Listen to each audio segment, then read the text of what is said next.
Ну как, то уже все слышат, находимся, да? И в этом направлении в сторону. Приветствуем. Давайте поприветствуем, поблагодарим.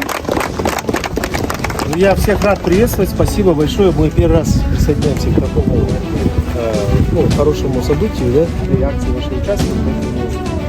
Спасибо, что пригласили. Друзья с компанией Мега нам предложили поучаствовать в этой акции.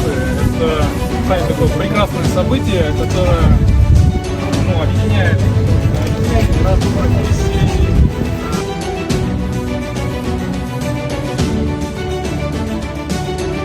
Мега компаниясына өтө ыраазычылык билдиребиз. Тазалык боюнча бөлүм жегин иш-чара өткөрүлдү. Ички иштер министрликтин маңгизаттуу каршы күрөшүү кызматы четте калган жок. Тазалык болсун.